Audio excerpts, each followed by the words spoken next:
Hello, my name's Colin Crithers, and I'm a student reporter and broadcaster at the University of Iowa.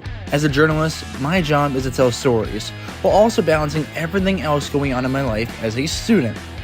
But no one tells our stories. So, my goal is to tell the stories of the student journalists, broadcasters, and storytellers all across the country. Let's walk the student beat. Welcome in. Today we are walking the student beat with Avin. Adam, how you doing? Doing good, doing good. All right, Thanks for so having me. just want to start off, per usual, want you to introduce yourself and the journalistic outlets you've worked with. Yeah, so my name is Adam Avin. I'm a student broadcaster at Syracuse University. I'm the sports director at CitrusTV, which is our student-run television station up there. I also do a lot of work with our ACC network programming at Syracuse. And that's pretty much what I do at school. And yeah, I love it. It's a blast. Absolutely. So, starting off with going to Syracuse and everything, I think when most people think student journalism, they think Syracuse. I mean, it's one of the best schools in the country for it.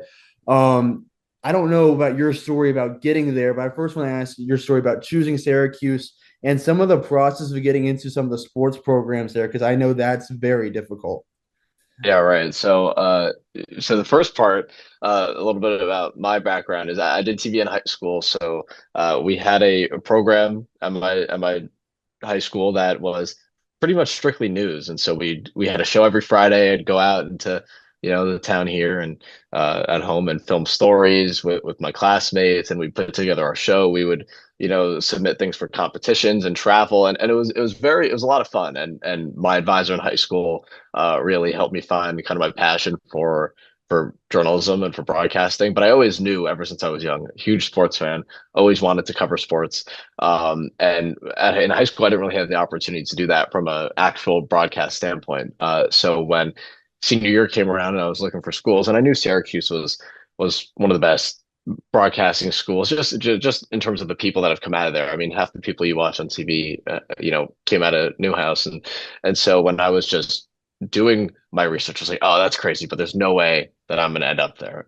And both my parents graduated from University of Florida.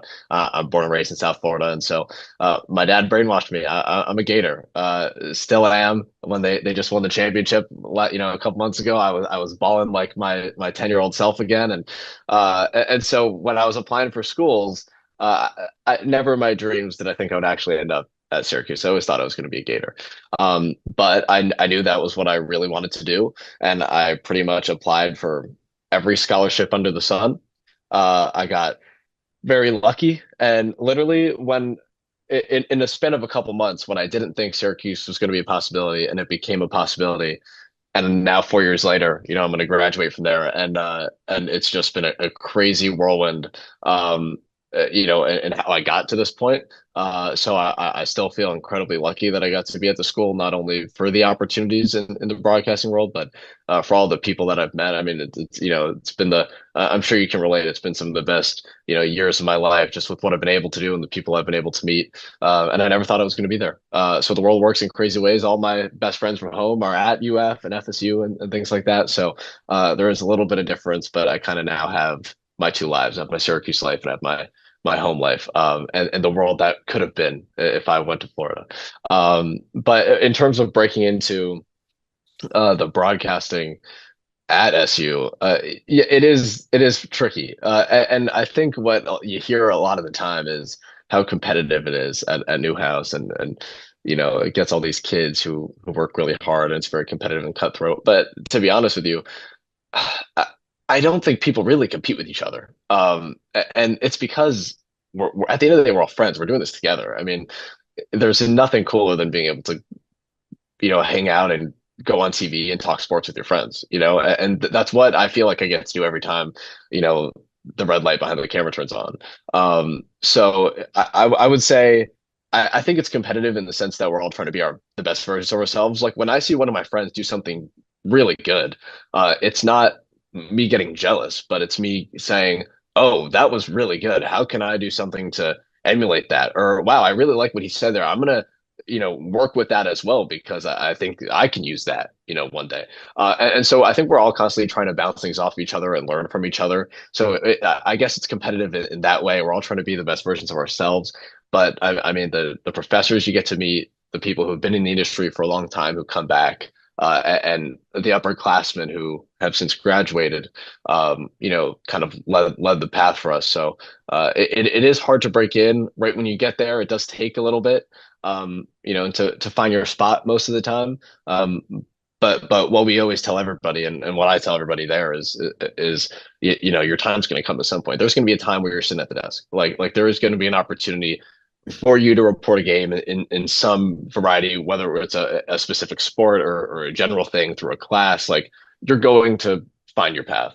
Um, so a lot of the time it can feel like you're waiting, but you got to make the most of it because I've done some of my best learning and some of my best, shadowing, waiting in the wings, just seeing how other people do things, how some of the upperclassmen did things. And right from the beginning, I kind of knew like, all right, if I want to get better at this, if I want to grow and learn as a broadcaster, I need to be there all the time. So I literally from the beginning spent every day at the TV station, still am, worked my way up into higher positions and it's my favorite place in the world.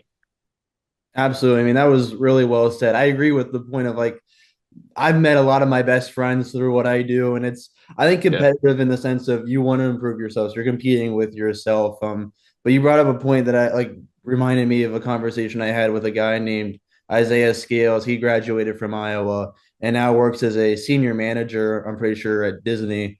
And one of the things he brought up Cool. was your time will always come. It was Yeah. like no matter what, like if I don't get this job, if I'm graduating college, or if I don't have this spot right now while I'm in college, then it'll come eventually. Just Yeah. share with those people. So I completely agree with that point. And I Right. want to talk about some of your work at Syracuse, but first I want to just make sure and ask about this real quick. Was there a specific Yeah. moment or thing that happened to push you into broadcast journalism? Was it just your advisor in high school, or what was it? I've never really been shy. I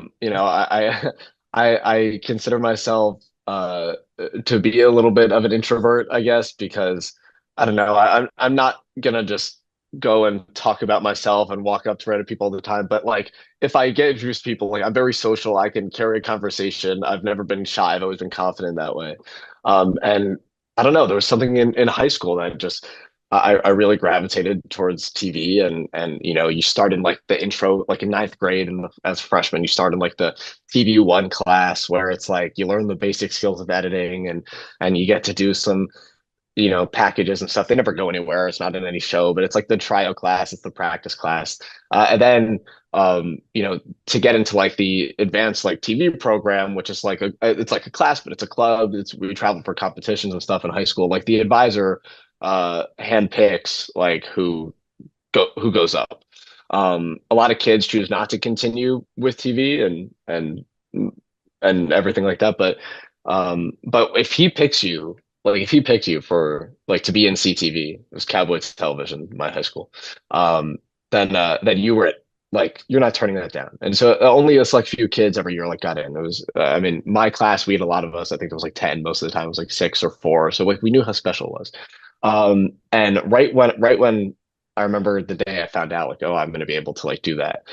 It was some of the most fun I've had in my life because we were making like really fun professional high quality television and I loved being in front of the camera and I think it kind of made me realize like oh I think I could do this but it really wasn't until senior year where we traveled to Long Beach, California. We had STN, the Student Television Network. It is it's the biggest student run it's the biggest student television convention in the country for high school broadcasting, for high school journalism. And so there's this competition at STN called Crazy Eights, where you have 8 hours to make an 8-minute show. And so we did the broadcast morning show. So we put together like you're watching, your local Channel 5, like a morning show. You have bankers, you have reporters that do packages, you have a weather live hit, all these things. And my job was kind of the kicker piece at the end of the show. And it was like the entertainment news story because I like to have I like to have fun. I'm never a hard news guy. I love news. I'm not a hard news guy. That's why I'm in sports now. I grew up loving sports. It's so fun. You can talk about it, and there's a lot of emotion and passion that comes with it. But in high school, the entertainment news was my thing. I like the later stories, and when I realized like it was something that I could do was at that competition in Long Beach, and we did our 8 hour show, or our 8 hours. We put together this 8 minute show, and we all as a class got into a room afterwards with our two advisors and all my friends, and we're sitting in this room and we're watching the show, and we finished the whole thing. And my advisor, who love him to death and is like a mentor to us, um, you know, it doesn't always give like high compliments. Like it's very hard to crack that. But after, we all watched it and he started talking about how proud he was, how great of a show it was. One of the first things he said, which caught me by surprise more than anybody in the world, because he was harder on me more than anybody in the world. And maybe that's because he knew how much I love doing all this stuff. But I don't think I realized it until he said this. He was like, Adam, that story was great. Like he like said like that story was really good. That was great. Wouldn't change a thing. Like I thought, your presence on air was good, the story was good, whatever. And to me, I was like, wow. Like if I can actually like create stuff and and film things and tell stories that make people feel good and can help people, um, and have such a positive response like that. And yes, he was complimenting me, but I think it was a lot more than that. It was somebody who doesn't necessarily love all the stories that we do and treats us like the highest professionals. And mind you, we're 17, 18 years old. Um, you know, giving you a compliment and telling you how good of how a story was, like, it was touching, it was fun. That meant a lot to me. And also because it came from somebody that I cared about so much, but it also gave me the confidence to know like, oh, I know I'm going to Syracuse at this point. I'm a senior. I applied, but like, oh, when I get there, like, I feel like he prepared me really well, and now I kind of feel like I can do this, And so while I knew I wanted to do sports broadcasting for a long time, finally getting to that point at the end of high school, and kind of having more of the confidence to go into college and know that I have the ability to do it meant a lot to me. And so that's I think from a just as there's probably a lot more moments in my life where I knew that I wanted to do sports broadcasting or do journalism. But I think that's a very specific point in like this actual like on air broadcasting career that made me feel like I could do it for the future. Absolutely. That's sick. I mean, do you remember what that story was? Maybe? Yeah, it was just a really cool, fun piece. And at Long Beach, they have uh, the Long Beach Convention Center. It's right attached to the other side of the theater that they have, like this huge concert hall. And I was scrambling for stories in the morning, I remember, and every place that I wanted, because my whole thing was like, I want to get an all access look into something, whether that's like a really cool restaurant or a cool whatever, because I'm trying to find interesting facts, fun stories to tell, and you're not going to find that just necessarily by walking on the street. So I was cold calling places if I could come film, and all these places when there's a convention thing like that, they know like kids are going to try and ask to do stories. But I called this theater. Luckily, they called me back. I was freaking out in the morning, like late. All my other friends were out on their stories already, and I was like, guys, I don't know what we're gonna do. And I called the theater that was like on the other side of this convention center, and luckily they got back to me. And it's such a legendary theater. They everyone that the Eagles performed there. He said that's where their last performance before they like broke up many years ago. Paul McCartney had played there. Richard Pryor did his famous stand-up special right there, and you still see the signs backstage that are out there. And so I just kind of got like an inside look into this theater. TV shows were filmed in there in the hallways and the backstage of the theater, and it was just a really cool experience. Not just for me, but for some of my friends that were with me and helping film that. And I don't know, it just came together really good, and it was something that was so fun and so lighthearted. But it was still a news piece, right? We still got a kind of a behind the scenes look into the magic of the arts and how special and how historic a place like this can be. Um, and so I don't know. It ended up coming out really good. I thought for a high school student doing that. I had a big mop on my head of hair like this, and it was messy. And I wish I would have done my hair that day, but I was just so grown out at that point. It looked terrible. But outside of that, I think the story came together really well, and it was one of the favorite things that I got to do in my 3 years in my high school TV program, outside of some of the sports stuff that I got able to do, but we never really did many sports things. But anytime I had an opportunity to do any sort of sports news story, I always jumped at it because I knew that that was what I always wanted to do. No, that's amazing. That sounds a lot of fun. I get the whole mop thing. If you look back at some of Yeah, the old stuff, I mean, it's kind of long right now, but it's not terrible, I guess. it was like right when like peak COVID was like coming down, and so like I just let my hair really go, and it was really long. But now, now we're on air more. In college, you got to get the haircuts more often. You got to shave more often. You got to look good. So I now, didn't know. now I make sure it's a little shorter. It's a little bit done, but yeah. I need the trust to get a haircut more often. Is I'll wait till I come back home to Cincinnati and then I'll go up to Oh Iowa. And I just don't trust getting a haircut there right now. yeah. The good thing is then See, you'll just see it all yeah, over. I found my guy there. I found my guy Mikey, Westcott Barbershop, in Syracuse. Great. We always have fun, and he gives me a nice cut, man. I love that place. That's what matters. That's what matters right there. Yeah, Well, speaking about your work at Syracuse, you mentioned yeah, Citrus TV. First, just reintroduce what that is and your work there. yeah. So Citrus is our fully student run campus TV station, award-winning campus TV station. I have to throw that out there. Of course. No, but it's a blast. It's so much fun. Citrus as a whole, we have hundreds of students across campus that are a part of it. A large part are members from Newhouse, so kids who are either studying uh, you know, sports broadcasting or going want to do political news or entertainment news. We have, students who are journalism majors, students who are television, radio, and film majors, and kind of in all areas. But my expertise is in our sports department. We've had a lot of amazing alumni come through Citrus TV. Back in the day, it was UU TV. Then it became Hill TV. Now it's Citrus TV. Has been for over a decade. And we've had so many people come through our organization. I feel very lucky to be sports director there because there is I feel like there's a lot of legacy in that place, and so to be able to do some of the things that we get to do is a blast. So my role there is I kind of oversee the whole sports department. So we have shows that air pretty much every day of the week. I would say about 5 days out of the week, we always have something going on, and production on the 2 days we don't for some of our other shows. So I'm there every day when classes end.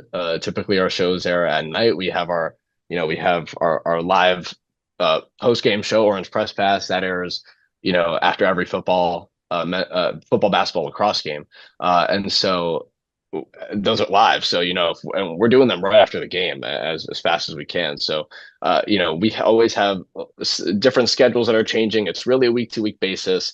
We have our Syracuse kind of Sports Center style show on the bench that covers every Syracuse sport. That's where all our beat reporters come on that show and we get to air their packages and stuff. And we honestly, we try to make the shows as professional as possible. Like for a student run television station, I feel incredibly proud of the work that we've been able to do, not only, under me right now, but like throughout my time here, seeing some of the shows that some of my other friends who have been producers at the station and on-air talent at the station, what they've been able to do. My other friends who have been sports director before me, you know, have been able to do some really incredible stuff. And so, yeah, that's a lot of what I do with Citrus. Just from a day-to-day perspective, I think one of the coolest parts about the station is how we operate, like an ESPN for students almost. For nearly every sport that we have, we make sure that we always have one of our reporters covering that sport on the road for a specific game. So we're very lucky in that way. we try and expand our coverage to the fullest extent. We always have people at the games, reporting at the games, filming the games, and then obviously people back in studio. And we'll have those live reporters join us for the show. And I mean, it's very technically sound in that way. And so it's really cool. I'm lucky enough to host a lot there as well, and I've gotten to report over the years. And so I'm really excited for some of the more of the opportunities that are coming in the fall when we return back to school for senior year, because there's a lot of like extra senior reporting stuff we get to do. Um, but yeah, Citrus is such a fun community. I love spending my time there. There's no other place I'd rather be than sitting in our newsroom and talking about whether or not a specific basketball player is a top 10 player, and just, having fun with each other, and then going to the studio or the control room and making great television. And there's something a lot of fun, but really rewarding about it because we all take it very seriously. And I think if somebody who didn't spend every day with us might, be scared to see how seriously we take it. But we know that, if we want to do this for our career, we got to put our best foot forward. And I'm so proud of some of my friends who do that on a daily basis, who produce these shows and who are on air for these shows, because you can see how much they care about this. And kind of goes back to my point earlier about the competitiveness of Newhouse and of broadcasting at Syracuse. It's competitive because we all want to be the best. And you see that on a daily basis at Citrus. We're having fun with each other, and we're having a good time talking about SU sports and national sports, and having those conversations. But the second, we walk in a studio and we're having a rundown meeting for the show, we're making sure that every camera movement is good. We're making sure all the lights are good. We're making sure that we're going block by block on the rundown of the show to make sure everybody's on the same page. And it is such a cool thing to see. And being able to shadow people in the professional field, you see like, oh, like I think we're doing it the right way, because this is how, they're doing it in the industry. And so I think it's really cool that we're able to do that. We have a lot of fun opportunities at Syracuse through Citrus, and I'm really glad that I have the opportunity to still be a friend to all of my peers, but also help oversee the sports department, because it's one of the most rewarding opportunities I've ever had in terms of a leadership role. No, I think that's the beauty of a lot of student journalism is like everyone wants to put their best foot forward, put out their best work, but Yeah, also like everyone's still learning, everyone's still like these are also my friends. So I'm like pretty much the yeah, same age as most of these guys. Like we'll do the same thing, like where a lot of people don't see. Sure, we're setting up in the morning, but like the night before, yeah. we're all playing Mario Kart while we finish up Right. stories or something like that. Yes. You 100%. mentioned extra or maybe more senior reporting, if you don't mind Yeah. expanding on that. Yeah, we do. You know, we have so for all the so we have the revenue sports, and we have the non-rev sports. So the rev sports are football, men's basketball, men's lacrosse, and the non-rev sports are pretty much everything else. Although we do treat a lot of our non-rev sports like rev sports, just because we've had a lot of those teams win a lot lately. Our men's soccer team won the national championship a few years ago. We softball had their best season like in a long time this past year, and our women's basketball team last year, a couple years ago, was very good. This past one, not so much. But we've had a lot of these teams these win, and so we try and cover all these sports as much as we can. However, for football and men's basketball, the two most viewed sports, whether it's college or just generally, we save those for senior reporting. So a lot of these seniors who have kind of been who've either had opportunities at this point or haven't, will always have the opportunity to have the chance to report on those games, whether that's in studio, whether that's actually at the games. It's so much fun to be able to say you got to cover an SU men's basketball game. And obviously there's way more basketball games than football games. So we're going to try and get as many of my friends, as many seniors with those basketball games as we can. Because it gets into the 30s there, so there should be more than enough people.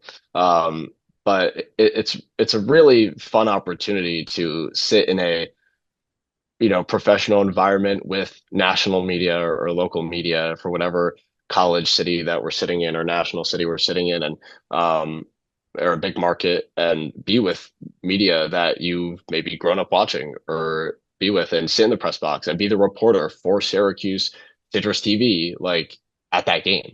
And so as a senior, there's cool opportunities like that and more games you get to report. But I think one of the coolest parts about just our semester progress is how is all the beat reporters we have for all the other sports as well. Because we wouldn't be able to necessarily put on our shows if we didn't have our reporters doing game recaps and helping us and being at every game and recording, their own donuts or packages, we call them, or more longer form stories, and having those go in our shows. So we have reporters for tennis and volleyball and women's ice hockey and women's basketball, men's lacrosse, women's lacrosse, literally any sport you can think of. And so we always have people there, and so there's a lot of opportunities like that right when you come in, but everybody waits for the opportunity to hopefully or potentially cover a football or basketball game, because in Syracuse, that's covering a basketball game, in the dome, and being the person to do it as a senior is a really cool opportunity. So we always wait for that. I'm excited for it. Hopefully there's some opportunities there as well, and I'm looking forward to a lot. When I was a freshman, actually, I was in my freshman spring, I was the women's lacrosse beat reporter at the station. It is hard to break in as a freshman and get on air right away. So I was very lucky. And me and my roommate at the time actually both got on. He was the softball beat reporter. I was the women's lacrosse beat reporter.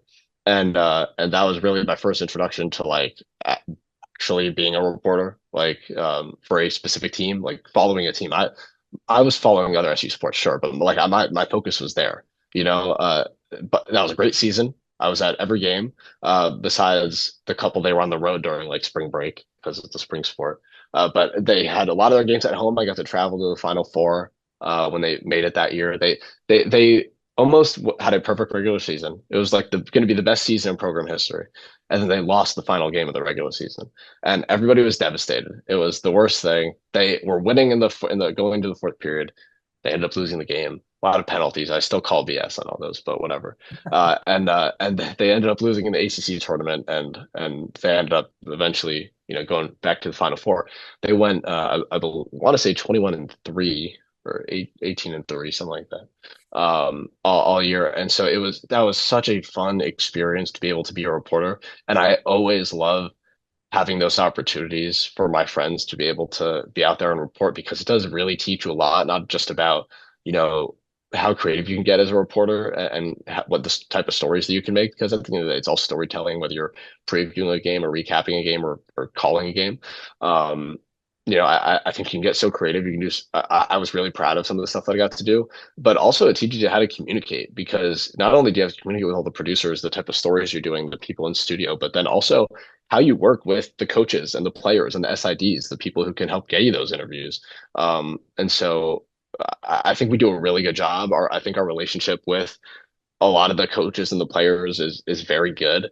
And I think because of that, our reporting, excels, because these players know, like in a post game presser, if we're doing a standing presser on the field after a game, like, they're going to come over and they're going to give us a tidbit, for our shows and for everything that we say, because we're trying to be, as professional as we can. So it's a lot of fun. We do get to do a lot of reporting at the station, but like I said, to go from, being a lacrosse reporter freshman year, and by the way, Syracuse is so lacrosse, like, Long Island, the Northeast is all lacrosse. It is lacrosse town, lacrosse central, but everybody waits for to be a senior when you can get more of those opportunities to cover, men's basketball and stuff and be there at those games. So should be a lot of fun. Gonna see a lot of chances for that myself and all my friends, and gonna be more excited about it. Yeah.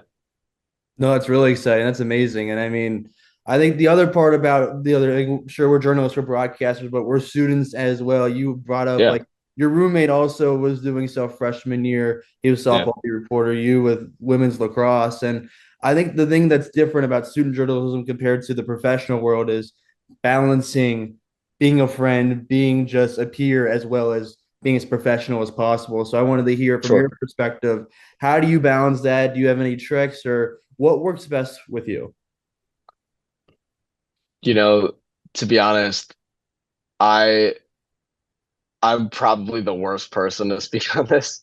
Um, because I love what we do so much. It's silly, but when I say there's nowhere else I'd rather be than the TV station and talking about sports with my friends till God knows when, late in the night, like it's true. So I have class all day, and then I go to the station. I'm there till the late hours in the evening. And my parents are texting me, "Are you going home yet?" And I'm like, "No, guys, we have a whole show we're producing." And then I go back, I get as much sleep as I can. I get up next morning and I do it all over again. To me, I think, some of my grandpa would say it all the time. It's like if it's like fun, you're not really working, you know.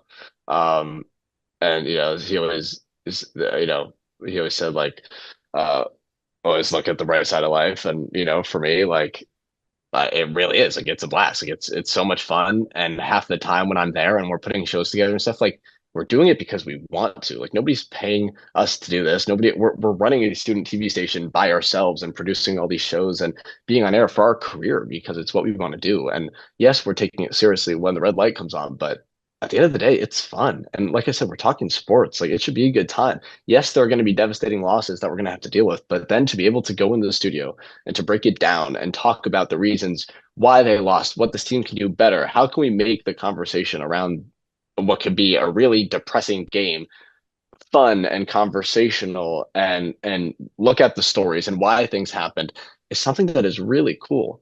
And so to me, I just really enjoy it and try and bounce everything out whenever I can. I'm on my phone as much as anybody.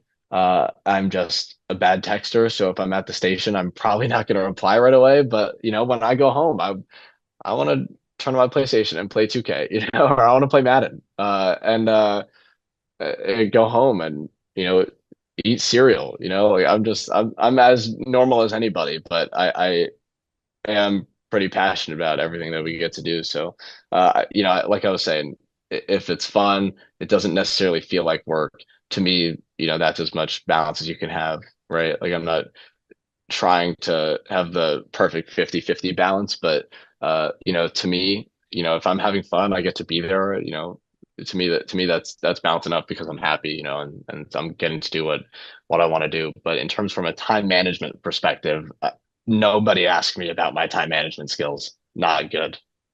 There's a reason I don't ask myself either. I mean, I'm in that boat as well. I Right. love showing up. Right. I have a lot of that's why a lot of my friends are the people I see in the studio each day. I Yeah. mean, I think it's a lot of Me fun. as well.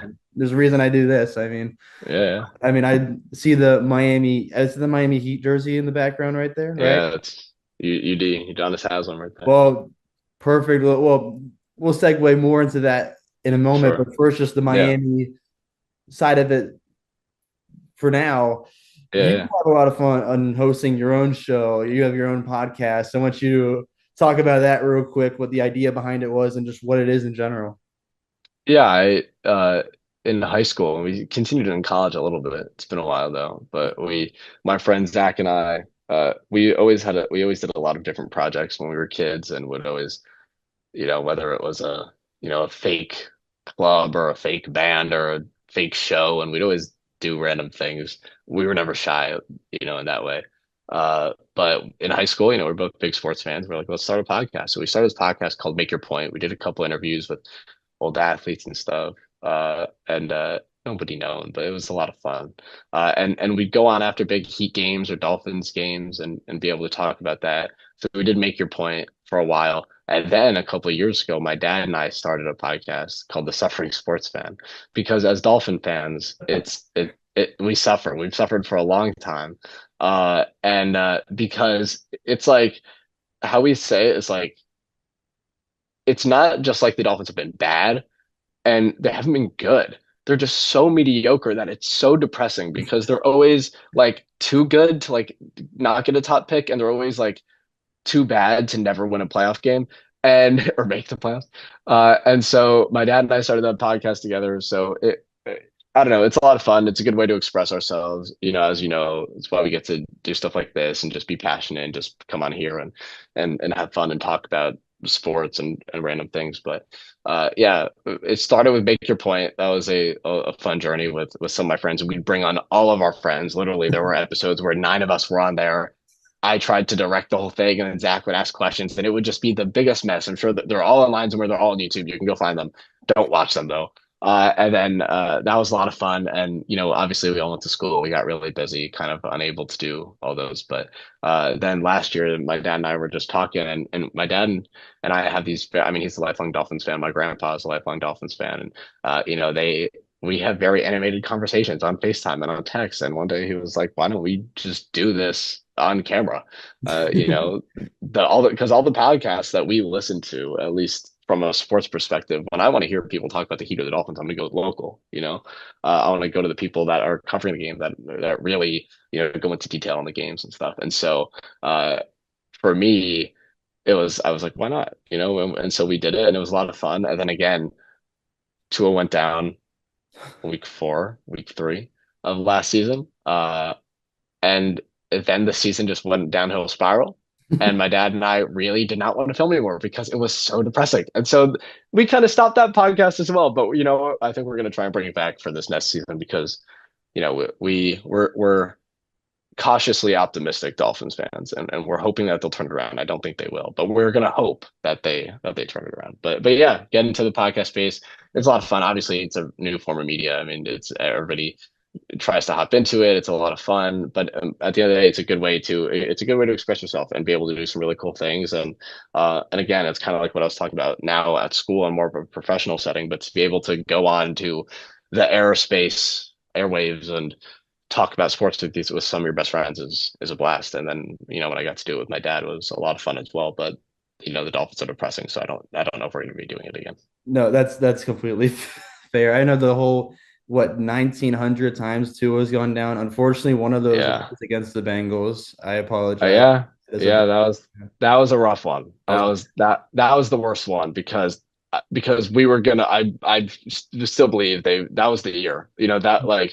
That was his best year. Like, I don't know.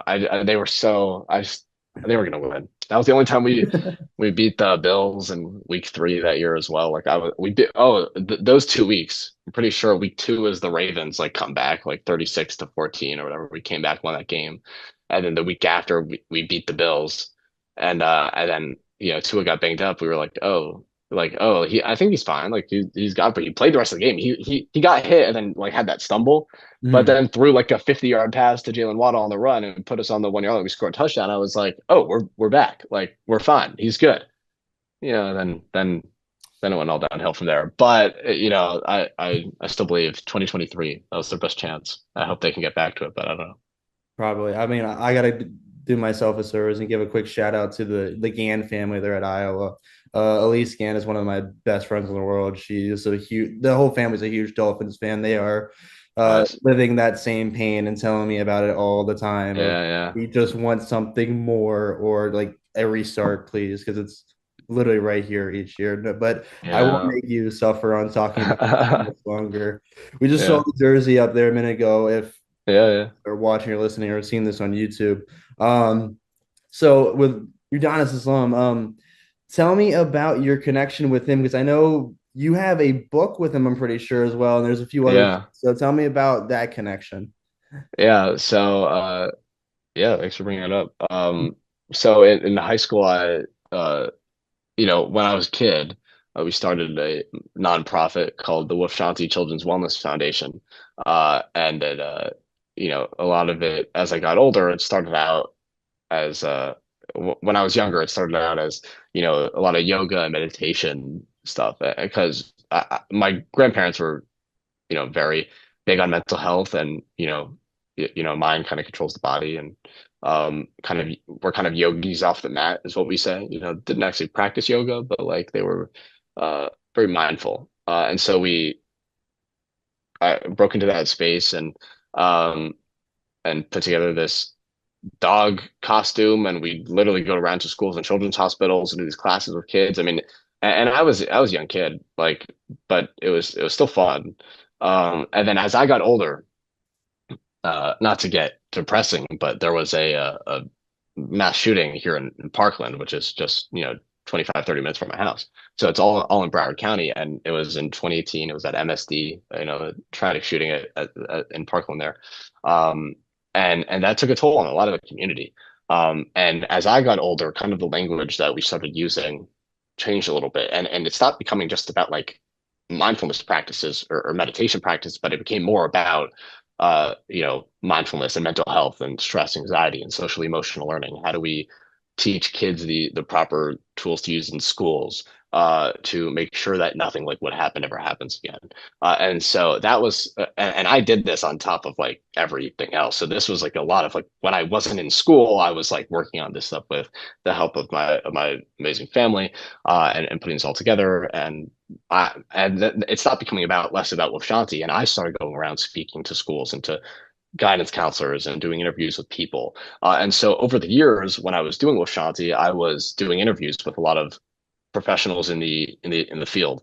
Mindfulness instructors, people who have been, doctors, people who have been studying the psychologists for a long time.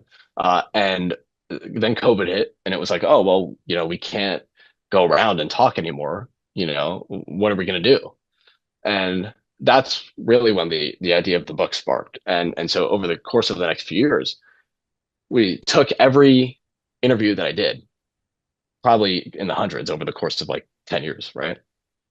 And transcribed it and have all of it. And we put it all into this book. Um, and it's called Stress Less Mindfulness Routines. And so it's split into two parts. The first half of the book is uh, it has a lot of the knowledge from the interviews, from all the people, everything that I've learned over the years. And then the second half of the book is all the actual journal prompts and mindfulness practices, affirmations and and things that you can do by yourself. The practices that I've learned from all of these people over the years, the specific things you can do uh, to help deal with your daily stress and things like that. And so it was really cool how it came together. And then we were trying to come up with somebody to write the forward for the book. And somehow, some way, got connected with Udonis Haslam from the Miami Heat, three-time champion, long-time member of the team, now in the front office, now on ESPN as well. And he's great, by the way. I think he is so good on TV. But connecting with him was so crazy, just as a lifelong Miami Heat fan. And to this day, I still don't really know how we got him to do it, but he signed on to do it. He was so thrilled about it. His team was so great too, and just our communication with him. And by my sophomore year of high school, when the book finally came out, he was so supportive and shared everything online, and also we got to have this big book event in Miami, which he helped put on.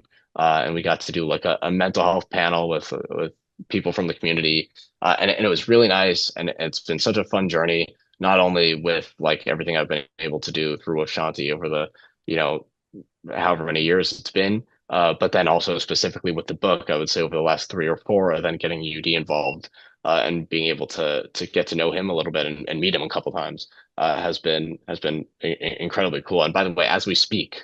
I don't know if you're going to release the date of this podcast, but it is June 9th, and it is Udonis Haslam's birthday today as well. So happy birthday to UD. And I'm very appreciative of all he's done for me and how he's been able to help me. It's been such a cool journey. And yeah, books online if you want to buy it. It's not expensive. And if you think mental health is important and you know have trouble yourself and just want things to help deal with your daily stress and need tips and tools and tricks to help, it's all there in that tiny book from some of the most accomplished people in the field and people I've gotten to talk to over the years. So it's really cool, and it's been a lot of fun. Absolutely. And this will be out on Friday, June 13th. So pretty good timing with that. And I'll Yeah, make sure yeah. I link that book everywhere this is. But I think Appreciate it. you might see the direction we are starting to turn just for a brief moment. If I ever push on anything, please just let me know. But I did see that your work with Will Shanti led to you giving a TED talk at one point. And I listened to it. So first of all, I got to say, incredible talk there. But if you Appreciate don't it. mind just listening, like What led up to being able to give a TED talk, and then some of the key points you gave in it? Yeah, so I actually that's crazy. I actually gave that when I was 14. I was a freshman in high school. It was like 5 days before I turned 15. Um, and yeah, I mean, it was so crazy, when I found out I was going to do that. I've never spoken in front of a crowd that large before. Like I said, I'm not shy like I could speak in front of 10 people, but not like 500. And so it's pretty, right, it's pretty crazy. But I remember, when I found out I was going to do it, I don't necessarily remember specifics of how it came to be, but some people must have taken notice of everything that we were doing with Washanti down here in South Florida, and I'm very thankful for that opportunity. It was really cool, and I still remember it. I remember pretty much every day after school for maybe a month or two prior to the talk, I would practice in my living room and stand up on right by my front door and act as if I was on stage with the red circle beneath me, and my grandpa and my mom would sit, right in the living room and stare at me, and it helped me practice. And it was a very cool thing that I got to do with my family. And my mom and grandpa traveled with me on the trip, and we went to uh, Kansas City, Missouri, which is where the talk was, where that specific TEDx event was. And I did it, and it was crazy. And I talked about at the time, what Washanti was, everything that I had learned, why mindfulness mattered. Um, yeah, and that was really before the book came about as well. So it was kind of really in the middle of the peak of, what I was doing in high school. And yeah, I'll always remember that. I'll always remember my grandpa sitting dead on from the red circle right in the first row, and reading lip reading, my speech back to me because he had listened to it so many times. And that was always a very special trip because he actually passed away not too long after that, and so that was one of the last trips we got to take together, and it was such a cool moment.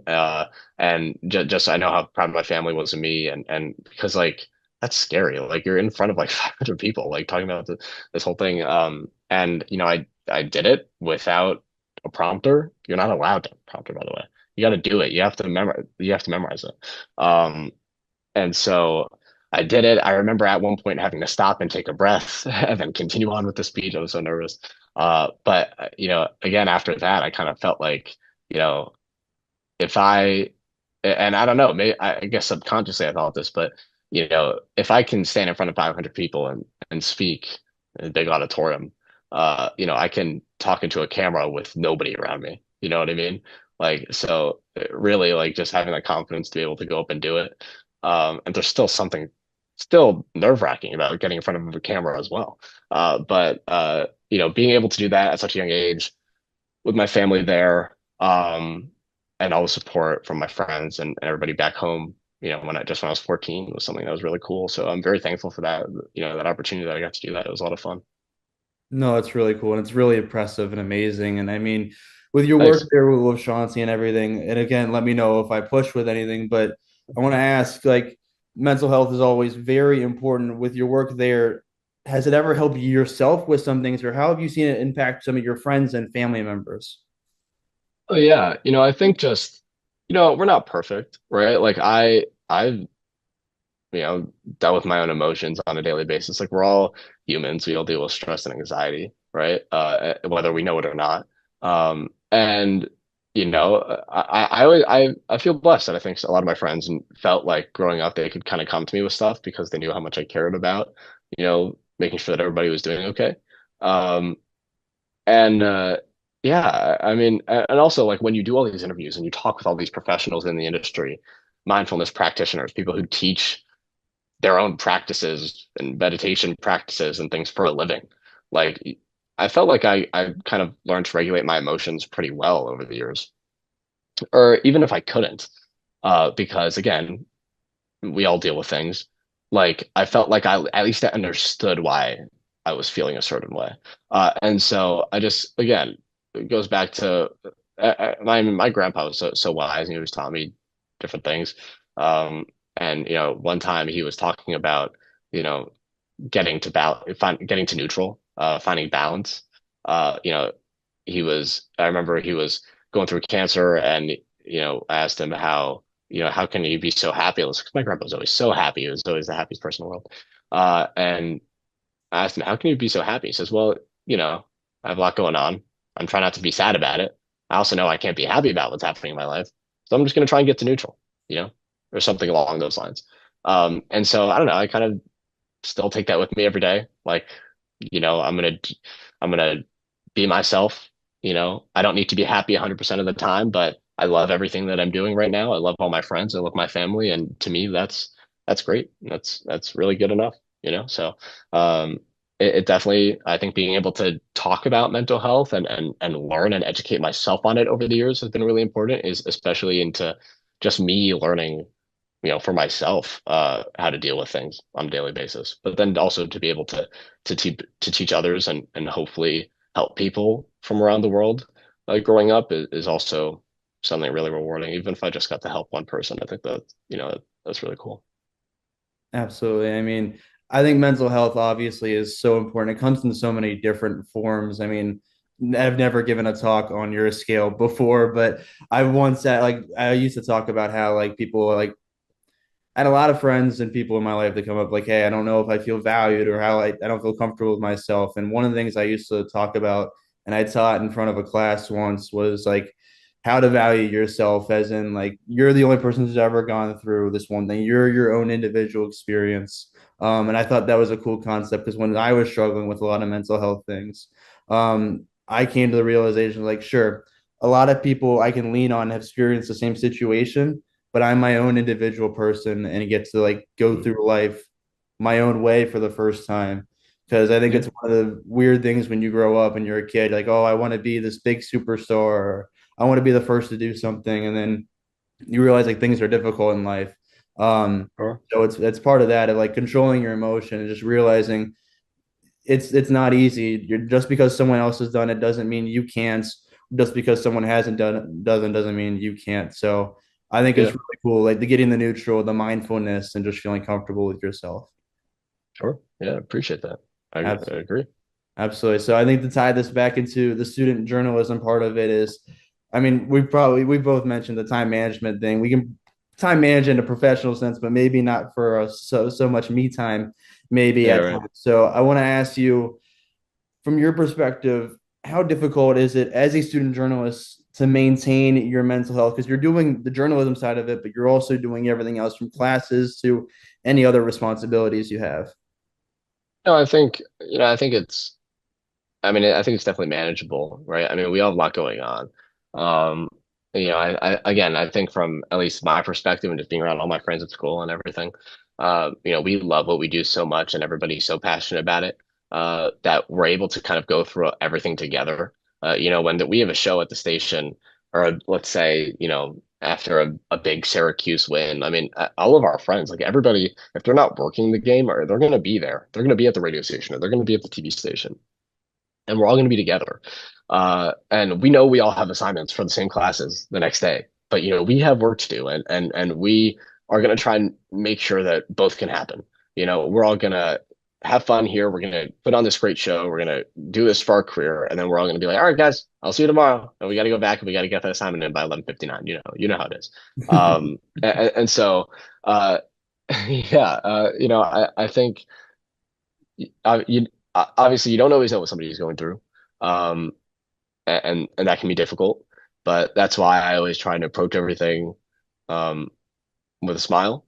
I always make sure that Citrus TV is a welcoming place. I think it's become way more of a welcoming culture for people, over the time that we've been here. Me and all my friends, the rest of my executive staff that I get to work with on a daily basis. I mean, they all do such a great job with their respective departments as well. Um, and I don't know, I'm not in a fraternity, but it feels like kind of a frat. It feels like a family almost. Uh, a business one, if you will, just because we're all working together, and it really is like such a family vibe and such a brotherhood. I mean, such a community. Um, because not all the people you have class with, you're also at the TV station with. You really get to build a bond with all these people, and it's um, you know, I'm really proud of what we get to do, all the work that we get to do, but more of all the friends and the people that I've met and who they are as human beings. Because I mean, I think that's also why we've had such a great college experience, all of us together, is because, I think a lot of these people are really good people, who care a lot about what they do and have a lot of goals in their life and what they want to do. And I think we all just really respect that about each other, whether we say it or not. So if any of my friends listen to this, then maybe they'll know that I think that. But yeah. Absolutely. I appreciate you taking a moment to talk about that subject with me. So, Yeah, and yeah. go, go, go. So, I think the other part we've mentioned a few times that it's a really fun job. What we do, we have a lot of fun with. So, when Yeah, you go 100%. back home, you tell someone a story about what you do or something exciting that happened. What's one of the first things that comes to mind of like, oh, this is a funny story to tell from behind the scenes of something that I was doing? Well, number one, Syracuse is cold, so there's a lot of snow stories when I talk with people back home.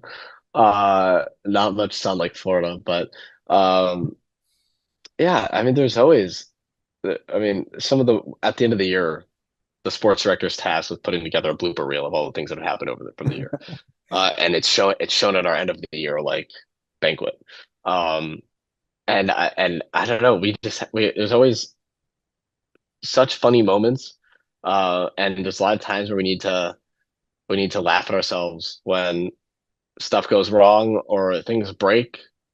Um, one of my favorite times that we get to um, have every year is our tryouts at the end of every semester. So we always hold tryouts where you have to come in, you write your own scripts, you do the highlights, you headlines, you host the block of our like pregame show, and it's a whole thing.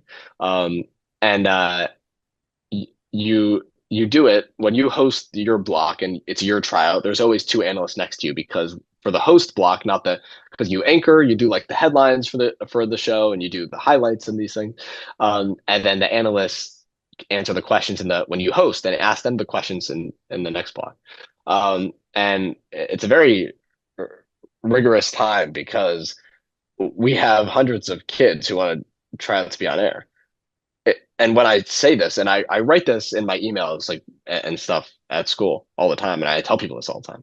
I don't know if they'll ever believe me or not, but it is 1,000% true. There's not a lack of talent. There's lack of spots, right? Like there's only so many football games. We can only have so many people cover a football game. I wish there were hundreds, but there's not. Um, so these tryouts are really an opportunity for people to showcase what they can do. And even if they don't get an on-air spot, um, because all of the producers, I don't even pick, all the producers are the ones who pick who gets on air and that stuff. They can show this to people. Like this is something that they can do and show and get feedback on from people, whether that's our friends or staff or at people in the industry. So myself and the producers take the tryouts pretty seriously to make sure that every tryout looks good for the person. Um, now, how we would have fun with it, this is some of my favorite moments, is when we would have a couple of our friends trying out together, because in the tryout groups there's three people, when they were the analysts, we play a small 5 second PSA in between the first block after you do all your own highlights and stuff to show that you can like anchor and be in the studio. And then we play the 5 second PSA. In those 5 seconds, me and all the rest of the producers would prepare words for uh for people to say. Random words like snickerdoodle and LeBron James and Among Us, like random things. And I'd write it on a piece of paper. I'd run in, slide it across studio, slide it across, run across studio, or slide it across the desk to the analyst. And our friends would look at it for the first time and have to go answer the questions. Like if the question was, will uh, will Syracuse football finish as a top five team in the ACC next year? And they would have to talk about and bring up a word. I don't know, as like this if muscle milk was one of the words, which I think it was one time, which was just very funny. We were just coming up with random foods and random TV show things and random stuff to put on the list, and they'd have to add in why is the Syracuse football team needs muscle milk to be a top 5 team in the ACC. I don't know. It was very random. It was a lot of fun. It's kind of you had to be their moment, but it's how we also kind of on those long days of tryouts because again we take it pretty seriously. We're watching every tryout, we're recording every tryout, we're making sure everything looks good for everybody, and we're also kind of watching you and the talent and everything, how you do in studio and all this stuff, and then also get to have a little bit of fun with some of our more veteran friends who can kind of handle that stuff. But we had a couple times where they started breaking in the middle of the tryout. Like they started cracking up laughing because they were so like, this is just ridiculous. And all those moments are just always fun. And they kind of remind us like, all right, like we take ourselves maybe too seriously sometimes. Like this is fun. It's a fun moment. And so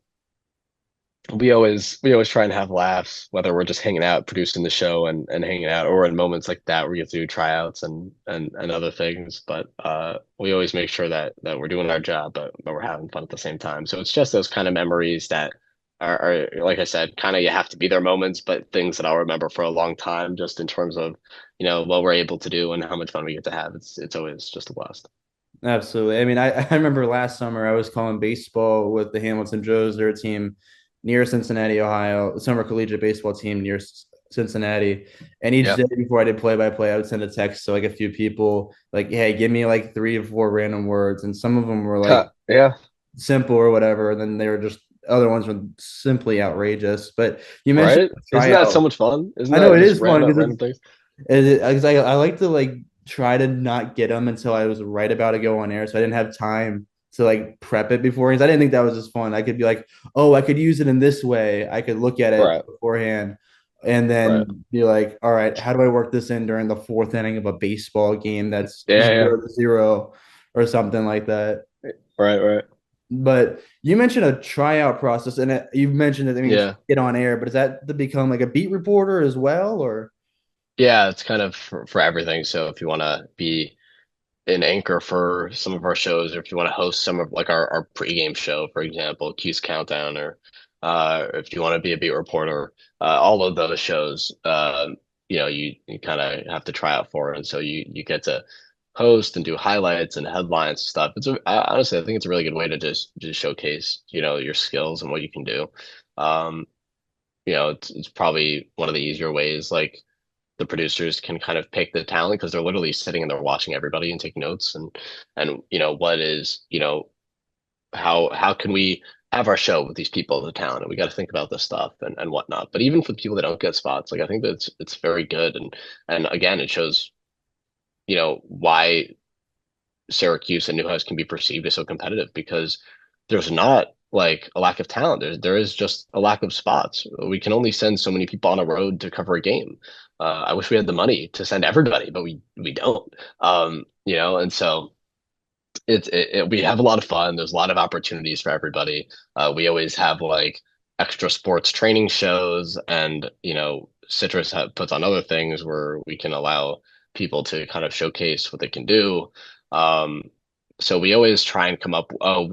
We do other reporting outside of just Syracuse stuff, local teams and things. And so we always try and come up with ways to get people involved because I know like a lot of the time when you get to a school and you're so hyped to get on air and start your career as a sports broadcaster in college and stuff, like you're expecting like you're going to get on right away. But I think I can speak for a lot of the schools in the country where like that's not how it is.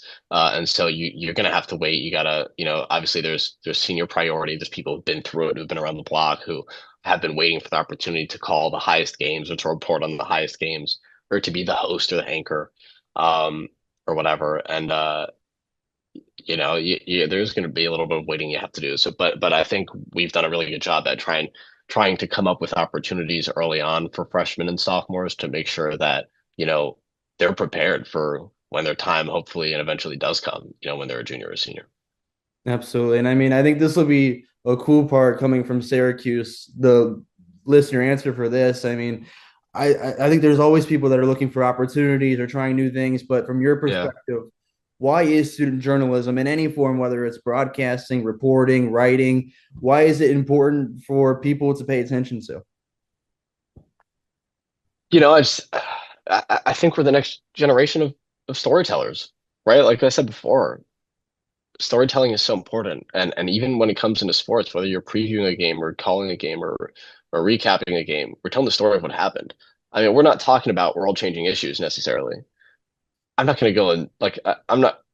Could I go on and talk about tariffs? Sure, but like I'm talking about like the outcome of a game. If something crazy in the game happens, I want to be passionate and tell you about what happened, right? Like it's supposed to be emotional, it's supposed to be fun, it's supposed to be passionate. We're supposed to be informing people. Um, and one of the things that I keep coming back to all the time, especially in this age of AI and job security and whatnot, people love hearing people.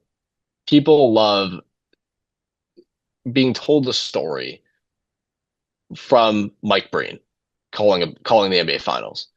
You know, people love listening to Kenny Albert call the Stanley Cup Final. You know what I mean? Like there are so many people that are great in the industry that I don't know what the industry would be without them.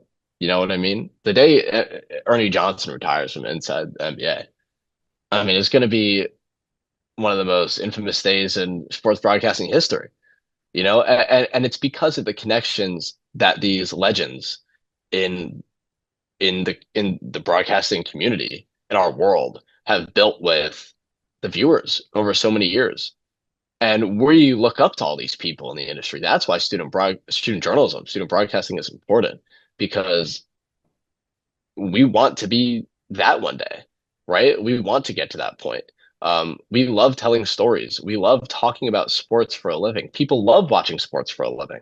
And if we can be that messenger between the game and the audience, that is something that is incredibly cool. And people love hearing people tell them about all these things. And so that's why I think student journalism is really important. And, you know, if I had to give Newhouse any sort of compliment, it would be that they really believe that there's a place for you in the industry.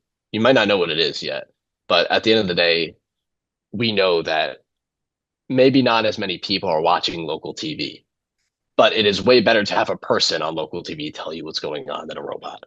Um, and that's why we're the next generation. We're very passionate. We love what we do. And as long as people love watching sports, I feel as if there is always going to be a place for broadcasters and upcoming student broadcasters to do what they love to do in the industry. And that's why I'm so passionate about it. And that's why I think a lot of other people are passionate about it.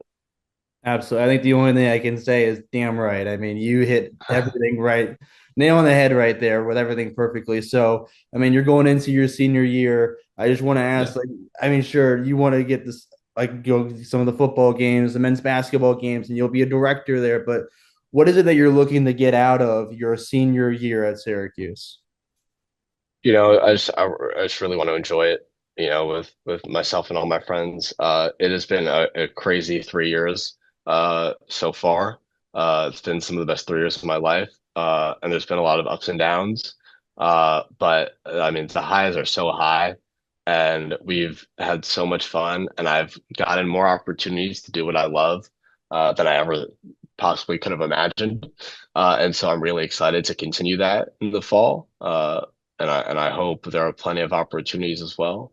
I'm really excited to experience it all and report and host in studio and do all these things and still, be able to focus on everything outside of the station and have a lot of fun. But hey, I'm still sports director through the fall. So I will until 2026 hits, I will still be at Citrus TV every day. And quite to be completely honest with you, even when I'm not sports director anymore, I will probably still be at Citrus TV every day. That's just how much of a community we have there and everything. So, yeah, really excited for the fall. Really excited to see what's to come. And yeah, can't wait. Absolutely. One of my last things for you here. I mean, you've mentioned some advice already, but for someone who's just stepping into this industry, whether it's in high school, whether it's in college, there's probably a million different things you can tell them. But what would be your biggest or main piece of advice for them? Yeah, I mean, I I would say, we've kind of hinted at it a little bit, but if I had to give any advice to somebody who really wanted to do this, I would say in the most respectful way possible, you got to lower your expectations right off the bat. And it's silly, but in high school, I got to do a lot. I got to report on all this stuff, and I had these great packages and the shows, and I felt like I knew what I was doing. I knew how to edit and stuff before coming into new house and do all that. But at the end of the day, you graduate at the same place. I have some of my friends, some people I've seen graduate in the last 3 years who went to a high school with no television experience, no radio experience, no film, no yearbook, whatever, are some of the best, most talented people I've ever watched on TV in my life or call a game in my life. You all graduate from the same place. You, it's rare that you're going to come in right away in the fall of your freshman year and host a show. It's probably not going to happen. Um, Especially if you're at a school like Iowa or Northwestern or Missouri or USC, right? Like or Syracuse, obviously. Uh, Speaking from experience, um, but you gotta come in with the attitude that I'm going to come in, I'm going to work my butt off, I'm going to do whatever I can to make sure that I'm ready for my moment. Um, I've done some of my best work and some of my most growth by just sitting back and watching and asking questions to people. Hey, why should I do this? Why are you doing that the way that you're doing that? Um, and lowering my expectations a little bit. Um, because I feel like it really makes you work harder. When I started to realize at school that I was with 100 other kids who are me, it's we're all the same. We all want to do this. We're all passionate about this. You have to have the confidence that you think you could do it, that you want to be the best. All that's understandable. But you can't go in thinking that you deserve something more than everybody else because everybody's going to work, especially at a school like Cuse. Everybody's going to work as hard as you to do this. So come in with low expectations, work your butt off because your moment will come, and when it comes, you're going to be ready for it if you do all that. That's what I'd say. Absolutely. I really appreciate it. I'm sure someone else will really appreciate it out there as well. So, last thing for you, student journalism, a big thing is connections, networking, and being seen. So, take a moment here just to kind of give a plug to anything you want, anything you want people to take a look at. I appreciate that. Yeah, I mean, first of all, I'm really proud of the work we do at Citrus. I think it's, as good as anything else in the country. I love what we get to do there. So go to citrustv.com or you can go watch any of the stuff on YouTube. Everything's on there. Um, yeah, I think, that's really the main thing. For me personally, you can go on LinkedIn, type in Adam Avin, I'll be on there. You can type my name in on Google, it'll be there. If you want to buy the book online, you can do that. Although I know we're talking about broadcasting, so I'll stick with that. But yeah, I'm around. I'm on there. I appreciate you giving me the opportunity to come on and talk and do all. Uh, I froze here for a second. Sorry. But yeah, I appreciate you giving me the opportunity to come on and talk about all this and plug myself and have this good conversation. It's really cool what you're doing, and yeah, I really appreciate it. Thanks.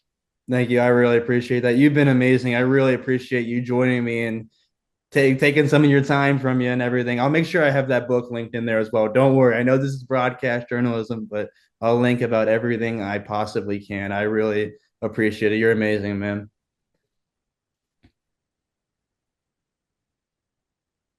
You cut Yeah, out. you are too, dude. Appreciate you for having me. Thanks. Absolutely. Well, thank you again, and we'll see you around. Well, make sure to check out all of Adam's work. He's set to have a really exciting year at one of the best journalism schools in the entire country. And of course, pay attention to mental health. Your mental health is important. You are important. And if you're ever struggling, there's always someone you can reach out to. And remember, you matter. If you want to stay up to date with all upcoming episodes of The Student Beat, make sure to follow me on X, formerly known as Twitter, at C_Carithers33. We just walked The Student Beat. I'll see you next week for a new episode.